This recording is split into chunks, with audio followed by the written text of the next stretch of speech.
Secular, ये secularism है, ये वो अल्फाज हैं जिनके जरिए से कई पार्टियों का ब्लैकमेल किया जाता है। इनके ऊपर पाबंदी लगनी चाहिए ऐसे अल्फाज के ऊपर, और साफ साफ जिसको जिसकी हिमायत करनी है उसका नाम लेकर के हिमायत करे अगर कोई धर्मगुरु करता है तो। कि किस पार्टी की मैं हिमायत कर रहा हूँ, किस नेता की मैं हिमायत कर रहा हूँ, ये पूरे तौर से बिल्कुल खुले लफ्जों में होनी चाहिए। ये कोर्ट वर्डों का इस्तेमाल जो है ये ब्लैकमेल करने वाला इस्तेमाल है, इस पर पाबंदी लगानी चाहिए इलेक्शन कमीशन को। मेरी ये भी मांग है इसके साथ जी। लेकिन इसका एक दूसरा पक्ष भी है डॉक्टर बुखारी। दूसरा पक्ष ये ऐसा कहा जाता है कि जो साधु संत होते हैं, जो मुल्ला मौलवी होते हैं, जो धर्म गुरु होते हैं, चाहे वो पादरी हों चाहे वो ग्रंथी हों, ये लोग समाज को एक नई दिशा दिखाते हैं। अगर ये लोग राजनीतिक दलों के बारे में, देश के भविष्य को बनाने में सक्रिय भूमिका निभाने वाले राजनेताओं के बारे में चर्चा करते हैं तो इसमें गलत कहां है? अगर कुंभ में धर्म संसद लगती है और वहां पर चर्चा होती है, अगर हज कमेटी बैठती है और वहां पर चर्चा होती है, तो इसमें गलत कहां पर है? फिर यह भी सवाल उठेगा ना, क्या हम राजनीति को धर्म से अलग करें? क्यों करें? क्योंकि इस देश में तो धर्म रचा बसा है। महाराजा अकबर के दरबार में भी तमाम विद्वान होते थे जो शरिया के हिसाब से बात किया करते थे। राजा महाराजाओं के जमाने में तमाम तरह के धर्म गुरु होते थे, ऋषि मुनि होते थे, जो राजा जब भटकता था तो उसको लाइन पर लाते थे। तो हम जो धार्मिक गुरु हैं, जो मजहबी नेता हैं, हम उनको कैसे अलग कर दें फिर राजनीति से, सियासत से? डॉक्टर बुखारी, मजहब का काम हर शोबे के अंदर जिंदगी का कोई भी विभाग हो, उन सबकी रहनुमाई करना है। सियासत भी इंसानियत की जिंदगी का एक हिस्सा है। उसके अंदर अच्छे लोगों को लाने के लिए, लोगों को अच्छा रास्ता दिखाने के लिए, बुराइयों से बचाने के लिए, गैर जानिबदारी का तरीका इस्तेमाल करने के लिए, कि तमाम मजहब के लोगों के साथ बराबरी की रवादारी का और बराबरी का दर्जा देने के लिए ऐसे रास्ते दिखाना मजहबी रहनुमाओं का काम है। तो बाबा रामदेव कर रहे हैं, और उन्हें ईमानदारी के साथ मजहबी तंजीमों को और मजहबी लोगों को 12 महीने ये काम करना चाहिए।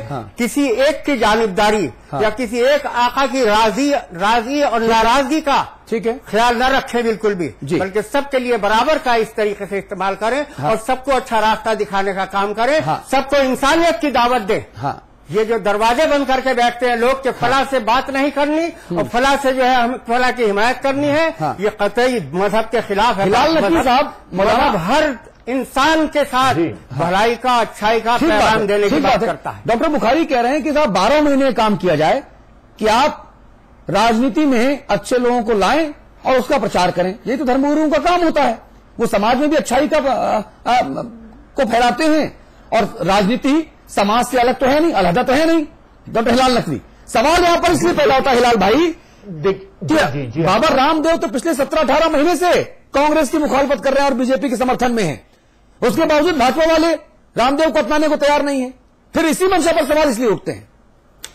देखिए, यहां के पर जो बुखारी साहब ने कहा, ये प्रश्न मुख्यतः इसको 2 भागों में विभाजित किया जा सकता है। पहला यह है कि धर्म गुरुओं को सियासत में आना चाहिए या नहीं आना चाहिए। देखिए, डेमोक्रेसी है। डेमोक्रेसी में हम किसी को भी किसी भी नाम से कि आप धार्मिक धर्म गुरु हैं या आप किसी धर्म विशेष के इस वजह से आप प्रवेश ना करें, ये जो है ये बात जायज नहीं है। बिल्कुल, ये डेमोक्रेसी में हर एक को पूरी तरह से अख्तियार है कि वो आए और आकर के सियासत में हिस्सा लें। लेकिन जब कभी भी आप किसी सियासी दल के साथ जुड़ते हैं तो आपको खुलेआम उसके अंदर जोड़ना चाहिए। और जब आप उसके अंदर जोड़ रहे हैं, उसका प्रचार और प्रसार कर रहे हैं, तो निश्चित रूप से आप जब प्रचार और प्रसार करेंगे तो उसका खर्चा जो है वो इलेक्शन कमीशन उसी में डालेगा, उसी पार्टी में। तो यहां पे मूलतः प्रश्न ये नहीं है कि उनको सियासत में हिस्सा लेना चाहिए या नहीं लेना चाहिए। मूलतः प्रश्न ये है कि अगर वो सियासत में हिस्सा ले रहे हैं तो छुपे हुए क्यों हैं? वो सामने आए, आकर के जिस पार्टी को भी वो सपोर्ट करते हैं उसको वो सपोर्ट करें, जिसका विरोध कर रहे हैं उसका विरोध करें। उनका स्वागत है। और अगर अच्छे लोग पॉलिटिकल पार्टी में आते हैं, राजनीतिक दलों में आते हैं और राजनीतिक दल उसको स्वीकार करते हैं, जैसे बीजेपी जो है वो इसको स्वीकार नहीं कर रही है, एक तरह देखा जाए इनको तिरस्कृत कर रही है कि आप जो है वो खामखाई मेरा प्रचार क्यों कर रहे हैं। तो अब इसके लिए जबरदस्ती बाबा रामदेव जो है वो आए और प्रचार करें और सब करें तो वो बात ठीक नहीं है। लेकिन अगर इस तरह से छुपे हुए रूप में, अब देखिए जहां तक ही बीजेपी का सवाल उठता है, तो विश्व हिंदू परिषद जो है वो भी कोई राजनीतिक दल नहीं है, आरएसएस जो है वो भी कोई राजनीतिक दल नहीं है, बजरंग दल है वो भी कोई राजनीतिक दल नहीं है। अब वो आकर के और कहें कि साहब हम जो है वो खाली बीजेपी के तारीफ कर रहे हैं, मैं उनका किसी तरह से कोई प्रचार में भाग नहीं ले रहा हूं, तो जनाब इस तरह से तो फिर बहुत ही अजीबोगरीब बात हो जाएगी कि फिर लोग इसी तरह से बहुत से इंस्टीट्यूशंस खड़े कर लेंगे पॉलिटिकल पार्टी से रिलेटेड और कहेंगे साहब ये तो अपने दिल से कह रहे हैं। कोई योग सिखाने के लिए आएगा उसके नाम के ऊपर करेगा, कोई जो है वो आयुर्वेद सिखाएगा, कोई और चीजें सिखाएगा उसके नाम के ऊपर लोगों को जमा करेंगे और फिर कहेंगे कि साहब इस पार्टी को वोट दो, ना दे। डॉक्टर चंद्रमोहन, मुझे अलग अलग संगठन खड़े कर लीजिए, इसमें आपत्ति नहीं है। कोई मजदूर संगठन खड़ा करता है, किसान संगठन खड़ा करता है, व्यापारी संगठन खड़ा करता है, 50 संगठन खड़े कीजिए आप। वो आप राजनीति की धारा एक है, तमाम सपोर्टिंग संगठन हैं, भले ही चुनाव में लड़ते हैं, यहां तक भी कोई दिक्कत नहीं है। आप येन केन प्रकारेण जो वोट डालने वाला व्यक्ति है, सही मायने में उसका वोट आप लीजिए, डराइए धमकाइए नहीं, उसका वोट लीजिए, यहां तक मुझे कोई दिक्कत नहीं। लेकिन जिस माध्यम से, जिस साधन संसाधन के जरिए आप वोट लेते हैं, उस साधन संसाधन को तिरस्कृत मत कीजिए।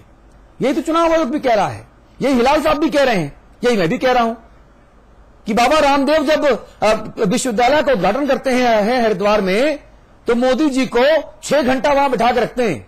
6 घंटा भारत में प्रधानमंत्री पद के उम्मीदवार घोषित हुए जाने के बाद या उसके पहले कभी ऐसा नहीं हुआ कि नरेंद्र मोदी एक मंच पर चुप होकर 6 घंटा बैठे हो। रामदेव ने उनका इस तरह से भी इस्तेमाल किया। रामदेव लगातार भाजपा के पक्ष में प्रचार भी करते हैं, नाम ले लेकर करते हैं, और आप लोग कहते हैं कि नहीं भैया हमसे मतलब नहीं है, बाबा जाने बाबा काम जाने, इनका बिल हमारे नहीं जुड़ेगा। सवाल इस नियत पर है, इस अप्रोच पर सवाल है डॉक्टर चंद्रमोहन। केवल देखिए अतुल जी, जो सवाल आप उठा रहे हैं उस सवाल से मेरी सहमति नहीं है। और बाबा रामदेव का अपना संगठन है, अपनी पहचान है, और देश भर में बहुत सारे इस प्रकार के लोग हैं जो अलग अलग बैनरों पर, अलग अलग मंचों पर काम कर रहे हैं। अगर उनका गुनाह यही हो जाता है कि वो भारतीय जनता पार्टी का समर्थन कर रहे हैं या वो भारतीय जनता पार्टी के किसी नेता का समर्थन कर रहे हैं, रामदेव जी का समर्थन कर रहे हैं, वो नरेंद्र मोदी जी का अगर समर्थन कर रहे हैं, अगर यही गुनाह है तो कोई बात ही नहीं है, ये गुनाह नहीं है। और जो तिरस्कार की बात मेरे मित्र नकवी जी ने कही है, तो तिरस्कार नहीं कर रही है भारतीय जनता पार्टी। भारतीय जनता पार्टी जो सच है उसको व्याख्या कर रही है, इसमें तिरस्कार की कोई बात नहीं है। डॉक्टर साहब तो मैं आपसे कह रहा हूं, डॉक्टर साहब मैं यही कि आपसे कह रहा हूं कि बाबा रामदेव की अगर करोड़ों करोड़ों फैन फॉलोइंग है और वो चाहते हैं कि वो अपनी फैन फॉलोइंग जो है, जो उनके फॉलोवर्स हैं, वो नरेंद्र मोदी जी के पक्ष में मोड़े, स्वागत है उनका, इसमें गलत नहीं है। तो मैं आपसे कह रहा हूं इसमें गलती नहीं है। वो कांग्रेस के पक्ष में राहुल गांधी को पीएम बनवाने के लिए मुहिम चलाएं, इसमें भी कोई गलत बात नहीं है। आखिर इस देश के नागरिक तो हैं, और इस देश के क्या एक सामान्य नागरिक को यह अधिकार बनता है कि वो अपने भाग्य विधाता का चुनाव करे, अपने जनप्रतिनिधि का चुनाव करे, 4 लोगों से कहे। क्या दिक्कत है इसमें? दिक्कत उस जगह पर है कि जब वो मंच पर होते भी हैं और आप उन्हें अपना मानते भी नहीं हो, और जब चुनाव आयोग ये कहता है कि भैया अगर ये आपके नहीं हैं और आप इनके खर्चे को, प्रचार खर्चे को अपनी पार्टी के प्रचार खर्चे में जुड़वाने का विरोध करते हो, आपत्ति करते हो, तो फिर ये कौन है और क्यों है? सवाल वहां पैदा होता है और कोई बात नहीं है।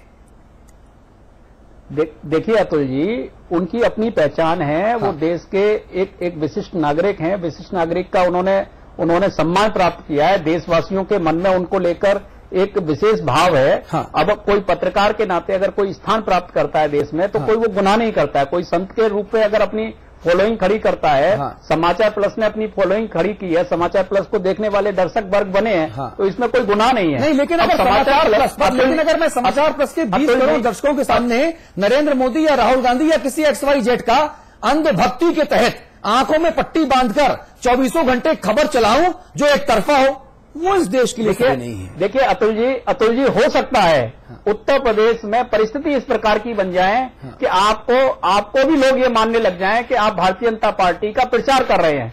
आप पर भी आरोप लग सकता है। आरोप लगे, आरोप तुम्हारे ऊपर सरकार विरोधी होने के लगे, आरोप तुम्हारे ऊपर मायावती विरोधी होने के लगे, आरोप तुम्हारे ऊपर प्रो भाजपा के लगे। और जब मैं आपसे सवाल पूछूं तो हो सकता है कल मुझे लोग कहें कि आप एंटी भाजपा हैं, एंटी भगवा हैं। आरोप लगाने वालों को क्या कर लीजिएगा? ये जो आप बात कह रहे हैं कि आरोप लगाने वालों का कोई वो नहीं है, यही बात भारतीय जनता पार्टी कह रही है। और जो मेरे मित्र, लेकिन चुनाव आयोग ने आरोप नहीं लगाए, चुनाव आयोग ने फैसला किया है। चुनाव आयोग को आरोप लगाने की जरूरत नहीं है, उनको पावर है। पावर होने के कारण उन्होंने कार्रवाई की है। आप बोलोगे जब सुप्रीम कोर्ट ने आरोप लगा दिया, तो फिर तो आरोप नहीं, वो उन्होंने उनकी शिकायत पर पैरवी की है। और देखिए, वो कोई वहां पर ना तो रमन सिंह जी गए थे, ना नरेंद्र मोदी जी गए थे, ना कमल का फूल था, ना भारतीय जनता पार्टी का झंडा था। हाँ। इस बात को भी आप देखिएगा, वहां कोई ऐसा भारतीय जनता पार्टी की चुनाव सामग्री का प्रयोग नहीं हुआ था। ठीक है, आज जो स्थिति। गोविंद पंत राजू साहब, मैं सिर्फ ये जानना चाहता हूं कि इस देश के किसी भी आम नागरिक को, किसी भी दल विशेष के नेता को या किसी निर्दलीय व्यक्ति को अपना आदर्श, अपना रोल मॉडल चुनने की आजादी है और वो जिसको चाहे उसको वोट दे, यहां तक कोई दिक्कत नहीं। लेकिन जब आप किसी दल विशेष के पक्ष में समर्थन बटोरने के लिए, जन समर्थन हासिल करने के लिए प्रचार करते हैं, तो जो प्रचार का खर्चा होगा वो कहां जाएगा? क्या वो उस दल विशेष या उस राजनेता विशेष की प्रचार सामग्री में ना जोड़ा जाए? तो फिर वो कहां जाए? गोविंद भाई। नहीं, अतुल, आपकी बात बिल्कुल ठीक है। आप जो कह रहे हैं, मुझे इस पूरे मामले में बीजेपी की जिद और बीजेपी के कुतर्क बिल्कुल समझ में नहीं आ रहे हैं। क्योंकि बाबा रामदेव वहां पर जब गए हैं, आचार संहिता लगने के बाद गए हैं, सामान्य दिनों में नहीं गए हैं। बाबा रामदेव कोई सामान्य शंकराचार्य या सामान्य जो धार्मिक विद्वान है उसकी तरह उनकी पहचान नहीं है। सब लोग ये मानते और जानते हैं कि बाबा रामदेव का एक साफ राजनीतिक एजेंडा है और वो एक राजनीतिक व्यक्ति है। ठीक है, उनके बाकी के काम भी हैं, बाकी योग और उनका जो दूसरा काम है वो अपनी जगह है, लेकिन वो एक साफ साफ राजनीतिक व्यक्ति हैं। और चुनाव आचार संहिता लागू होने के बाद वो अगर राज्य अतिथि बनते हैं तो इसको क्या समझा जाए, पहली बात। दूसरी बात, वो राज्य अतिथि बनने के बाद चुनाव जो सभाएं करते हैं, उन सभाओं में वो अगर वो ये कहते हैं कि प्रधानमंत्री मोदी जैसा होना चाहिए और मुख्यमंत्री रमन सिंह को ही होना चाहिए, तो इसका क्या मतलब हो? बीजेपी को मुझे समझ में नहीं आता कि इस पर क्योंकि अभी जो जिस तरह से चुनाव आयोग के जितनी भी शक्ति हो, चुनाव में पैसे का दुरुपयोग करने की बात पूरी तरह से खत्म तो हुई नहीं है। तो बीजेपी को बहुत खुशी खुशी उनको इस बात को स्वीकार कर लेना चाहिए और जो बात जो उन पर कहा गया कि खर्च उनके चुनाव खर्च में जोड़ा जाएगा, इसको स्वीकार कर लेना चाहिए। इसमें आपत्ति होने की तो कोई वजह ही नहीं है। क्योंकि पूरी तरह से रामदेव ने जो कुछ भी किया है वो बीजेपी के चुनाव के पक्ष में गया है। झंडा ना हो, डंडा ना हो, ये एक अलग बात है। वो मुख्यमंत्री कौन हो अगर ये कह रहे हैं और ऐसे वक्त में कह रहे हैं जब पूरा राज्य चार्ज है चुनाव के माहौल में। हर आदमी का बोला एक एक शब्द चुनाव को प्रभावित कर रहा है। तो बाबा रामदेव जैसा व्यक्ति जो बोलता है उसका एक मतलब होता है, उसका एक अर्थ होता है और वो निश्चित तौर पर अगर बीजेपी के पक्ष में जा रहा है तो बीजेपी को उनके खर्चों को भी अपने पक्ष में लेना ही चाहिए। डॉक्टर चंद्रमोहन, मेरा एक सवाल थोड़ा सा इसी से जुड़ा हुआ है, लेकिन मैं उस सवाल को दूसरे तरीके से पूछता हूं ताकि आप मेरा सवाल अच्छे से समझ पाएं। चलिए, बाबा रामदेव हैं, अगर बाबा रामदेव की जगह मोहन राव भागवत होते, क्या तब भी भाजपा यही दलील देती कि साहब नहीं, हमको इनसे कोई मतलब नहीं है, ना इनका खर्चा हम जुड़वाएंगे अपने पास, ये जाने इनका काम जाने, ये मोदी का नाम कहा ले रहे हैं, इनकी समस्या, ये तो गैर राजनीतिक संगठन है। क्या तब भी दलील इतनी ही पुख्ता होती है आपकी तरफ से? देखिए अतुल जी, ये काल्पनिक प्रश्न है। ना प्रश्न देखिए भाई साहब, केस स्टडी है ये, है ना, जिस पर हम चर्चा कर रहे हैं वो केस स्टडी है। और जब केस स्टडी हम करते हैं तो हमको कई बार काल्पनिक दशाओं को सामने रखना पड़ता है, क्योंकि हर चीज जब घटित हो जाए तब उसका एनालिसिस करें। तो इसको भी मूर्खता कहते हैं हमारे शास्त्रों में। आप ज्यादा समझदार हैं हमसे, डॉक्टरेट किया हुआ है आपने। तो जो काल्पनिक स्थितियां हैं उसी पे तो आपकी अप्रोच के आधार पे आपका एक पर्सोना बनाया जाता है, एक व्यक्तित्व बनता है, आपका एक विचारधारा, एक सोच का निर्धारण होता है जी। ऐसा होता है ना। इसलिए मैंने सवाल पूछा कि अगर बाबा रामदेव की जगह मोहन राव भागवत होते, जो एक गैर राजनीतिक संगठन के प्रमुख हैं, जिनका भाजपा से कोई मतलब नहीं है, आरएसएस का भाजपा से कोई मतलब नहीं, चलिए मैं मान गया, क्या यह बयान तब भी ऐसे ही आता? नहीं, ऐसा होता ही नहीं ना, ऐसा होता ही नहीं। और अभी तक के राष्ट्रीय स्वयंसेवक संघ के इतिहास में ऐसा हुआ ही नहीं है। अच्छा। और माननीय मोहन राव भागवत, मैं आपको ऐसे 50 मौके गिना दूं, जब मैं ऐसे 50 मौके गिना दूं जब संघ के प्रमुखों ने अटल जी, आडवाणी जी, नरेंद्र भाई दामोदर दास मोदी और 50 दूसरे भाजपा के बड़े नेताओं के साथ मंच शेयर किया। न सिर्फ मंच शेयर किया बल्कि मुख्यमंत्री के तौर पर भाजपा शासित प्रदेशों के मुख्यमंत्रियों की मुक्त कंठ से सराहना की जी। लैपटॉप रखा मेरे बाजू में, कहो क्या आप कहें तो मैं यूट्यूब में डाल के पूरे भाषण सुनवाऊंगा आपको अभी। नहीं, अगर कोई अच्छा काम हो रहा है उसकी प्रशंसा करने का अधिकार नहीं है क्या? मेरा सवाल है आपसे कि आरएसएस के जो लोग हैं उनको कांग्रेस के मुख्यमंत्रियों के द्वारा किए गए अच्छे कामों का वर्णन करने में क्यों पेट में दिक्कत होती है? बाबा रामदेव को भाजपा के नेताओं के अलावा किसी और दल के नेता पसंद क्यों नहीं आते? क्या सारे पापी हैं, सारे व्यभिचारी दुराचारी